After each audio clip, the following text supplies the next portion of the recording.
What's up with the squad? Back with another video. Y'all seen that I was going down. Make sure y'all hit that like button, hit that subscribe button for me, please. Definitely was geeked to check this video out right here. Before we get in this video, please like to say that y'all say a special prayer for my girl. I'm not gonna go into detail, but it's a family thing, within her family. So I would definitely appreciate, if y'all can, say a small prayer.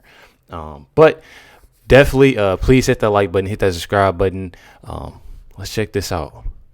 Candace Owens and Stephen A. Smith. What's it like being a black conservative in America? Nobody better ask this question than you. Honestly, it's a hell of a lot easier than it was when I first got into this back in 2015, because that was the first time they saw Trump, and people just could not see past how could this possibly happen. And I think the media had a stronger hold on people's minds then than it does now. Now we've seen the explosion of independent media. People are able to get their voices out outside of the New York Times and CNN and Fox News, and that's helped tremendously to defeat all of these media caricatures that are being created. But I find it now, it's pioneering, to put it in a nice way.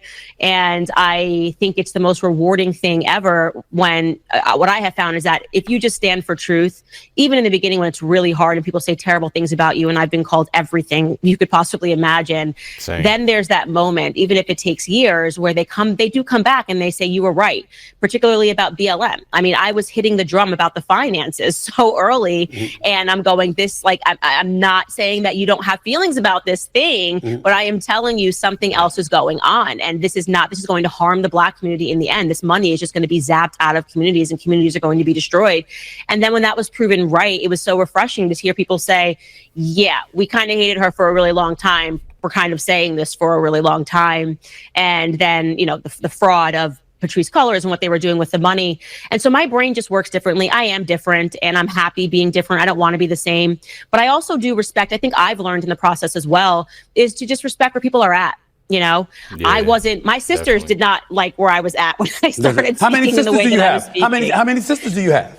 I have two sisters, and they're my best friends. So one is a year older, one's a year younger. So we're like a trio. So they sandwich you. They sandwich you. They won't get you. They sandwich you, huh? Well, they just didn't really care. Right. To me, that's Candace. I've always been different, right. And they didn't know what I was on or what I was thinking. And now this last election, they voted for Trump, which is crazy. Lit. That means they were fully on the left, and they just sort of saw it. And so it's just been cool to see that. And they now like my podcast. Before they didn't even listen to it. But we always had, I grew up obviously not obviously, but my family has a great sense of humor. And that was one of the worst things I hated about BLM, is that I've always thought that black people culturally, we're the funniest. We're the funniest. You always want to go listen to Chris Rock, Chris Tucker. And you saw that removal where everything was just taken so seriously. We're so easily offended. And I hated that. I thought the best parts of what the black culture represented to me growing up was removed. And, for me, my sisters, they never cared. I'd be like, can you watch my cat? I have to go to a Trump thing. And my sister would be like, oh, are you going to another one of your Klansman rallies? Yeah, I'll watch your cat. It was always a joke. See, and I feel like that's and I got another clip to show y'all too. That clip is more so, this clip was actually, I wanted to show because, I don't know, it definitely, and this is why I say, that, I love Candace Owens. One thing, with that question, it's been a couple years since doing these videos. I didn't know what I was going to, get myself into, anything like that. I came in independent, didn't really know much of what was going on at all. My parents, as well as my grandparents, all Democrats. That's all I've ever seen. That's all I've ever known was, Democrat. So coming from that, I definitely see, obviously a lot of change, a lot of things that I didn't, expect myself, where I'm at today. But at the same time, I feel like it's one of those things. It's not really changing a person. It's more so of opening the eyes of a person that are very in denial. If they are, obviously what's going on with, Democrats and, how they are. But it's just, I don't know. It's just being about the real. You know what I mean? For people that are independent, don't really know what's going on, I do find it a bit obviously easier.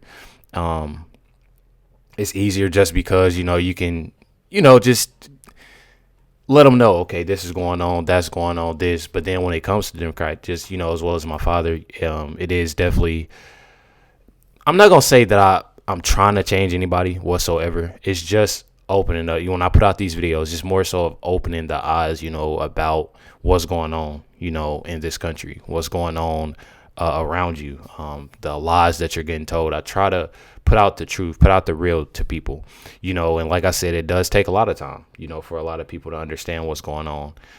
But I definitely want to say that I've definitely, I don't know, I feel amazing, when it comes to where where I'm at politically, when it comes to me being a black conservative. Me personally, I love, what Trump is doing, how he is, the whole nine. I'm not even gonna lie. I definitely do.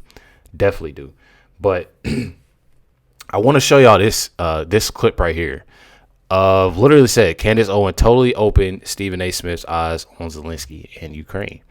Let's check this out. And y'all hear me talking low is just because my two daughters and as well as my mom is here tonight. And she has my two daughters. They're asleep right now. So, and it's not super duper close, but I still got to be, I'm being a little bit mindful. Back to Trump in this regard, we just saw it, that world just saw. It wasn't a press conference or anything like that. I don't call it that. Him with Ukrainian President Zelensky and how he went at him and what have you. Now, Zelensky, if I remember correctly, you didn't speak too highly of him. I want to make sure I'm quoting you accurately. You called him a homosexual actor. Is that true? Did you call him that?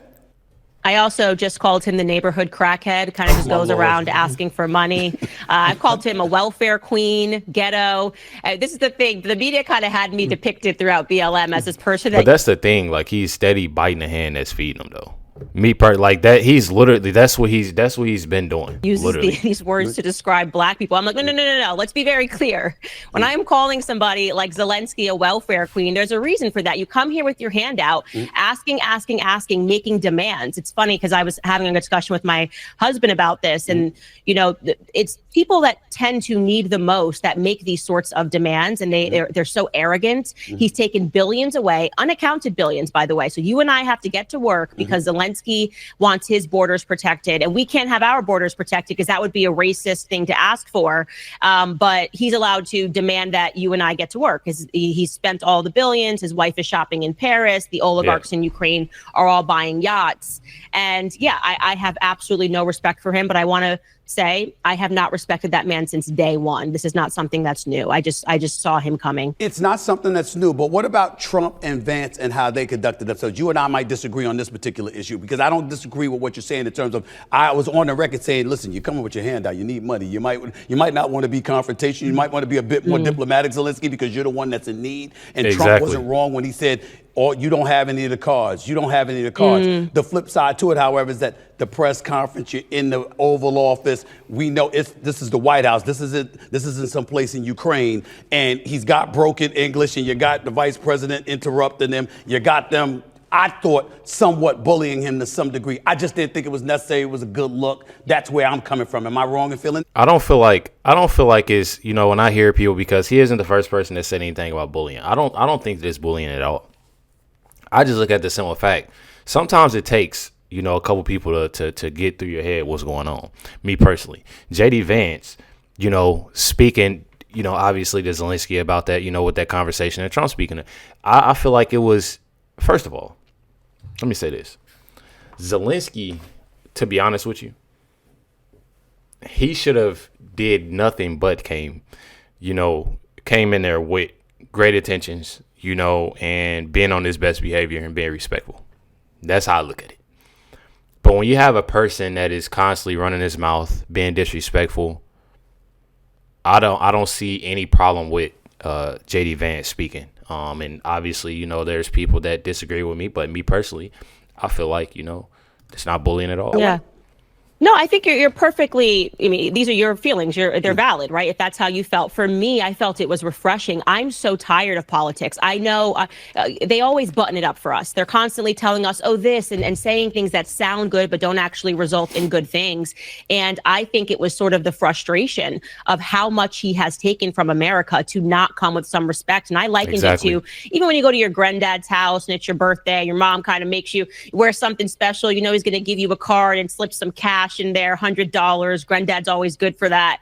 And you just come with some decorum and some respect. This dude has been wearing military fatigues for like 5 years now. Okay. Put on a suit. As soon as he gets out of the car, Trump's like, well, he's dressed up. This should let you know, this should signal to the public that what he's doing is an act. Why? Give me a scenario, a reason why he can't put on a suit. Even if you're in the midst of a war, why can't you put on a suit when you're coming to ask for money? Well, because he wants people to see him as a guy that's downtrodden in the trenches. And he's not that. This guy's been on the cover of Vanity Fair. He's been on the cover of Vogue. He's been on the cover of Forbes. He's doing photo shoots. He did a 3-hour podcast with Lex Friedman. He asked and was declined a spot to go to the Oscars a couple of years ago.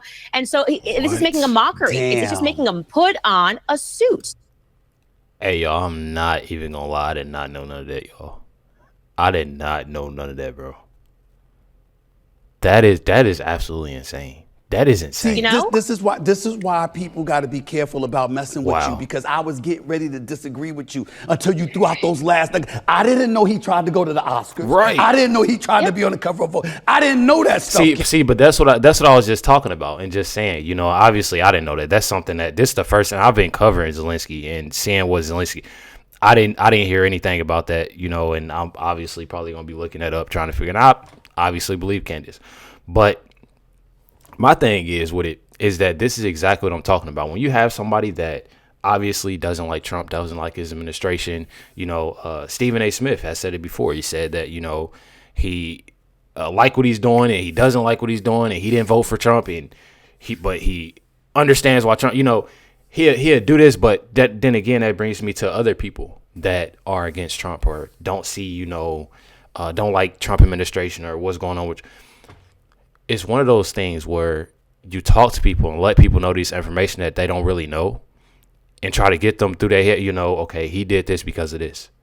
This is why. And when people actually see what's going on and they hear what's going on and they look up and actually get that, you know, those facts, then they like, you know, then people start to understand. That's why we need more people, you know, to let that know. That's why I put out these videos. I'm telling y'all. I honestly didn't know. Okay, that does change it a little bit. And he is a literal actor, by the way. You know that, right? That I know. What I will say this, though, any sympathy for the fact that Russia did attack his nation? I mean, that there is some sympathy for that, right? We see the rubble. We see the catastrophe that is Ukraine. We see Putin bombing them, for crying out loud. We've seen that happen, right? Yeah. So the thing for me is, and the reason why I say that I've had this opinion since the very beginning is I don't rely on politicians. I think all politicians lie. And so I was reading the transcripts leading up to this moment of Putin's speeches and Biden's speeches and trying to discern what the truth was. And Putin was saying, you guys gave us assurances that NATO was not going to expand 1 inch eastward into our territory. Essentially, NATO is a military. We were putting a military on his border, despite in 1989, when the Berlin Wall came down, as a condition, an agreement for them to agree to take down the Berlin Wall. We promised, and you can go look at this in NSA declassified documents. James Baker was the Secretary of State at that time. Yes, he was. We promised them that we would never move NATO eastward. So you have to imagine the memory that they have, and they're going, why are you now doing that? Now all of a sudden we're saying that Ukraine is going to join NATO, and he's saying this is unacceptable. America can't keep changing its mind. And so when I was able to validate what he said and to read the speeches, you cannot walk away from that without an understanding that we are the aggressors. Everything that we say Russia is doing, recreating the Soviet Union, we are doing that. What is the European Union? What is NATO?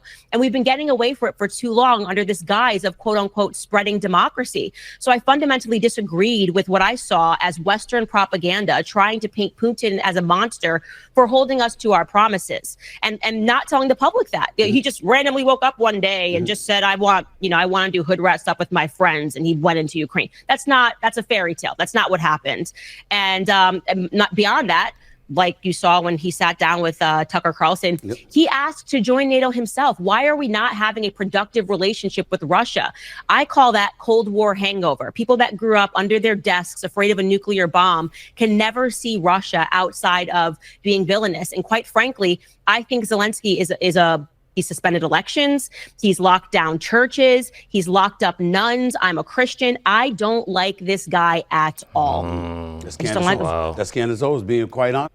I'm telling y'all that it's definitely even, refreshing to hear, somebody speak on what's true, to somebody that obviously didn't know much of what was going on, at all. As y'all can see, she literally dropped a truth bomb. I mean, that and facts, to Stephen A. Smith and, to others, as well as, what's going on within my channel, that people that really don't know what's going on, as well as that, and I say this, and I know a lot of people probably going to be looking at the fact, well, how did they not know what's going on? There's a lot of people, trust me, that hop on this channel and that say, that they're new here, they don't really know what's going on. People that literally they used to watch my old, because I used to do music reactions, and they will watch my music reactions and, get into, never would have thought, they'd say, I never would, tune in to nothing like this, but here I am, looking at something like, and I just love to do that. It definitely is important. People that's on, the Stephen A. Smith show that are not knowing what's going on, and Candace Owens literally just, it's a lot of great information within 6 minutes. The last video would have been 3 minutes. A lot of information, and I definitely love it. But you already know, make sure y'all hit that like button, hit that subscribe button. Definitely appreciate y'all. Much love, everybody. Stay tuned for the next video dropping today. Catch y'all next one.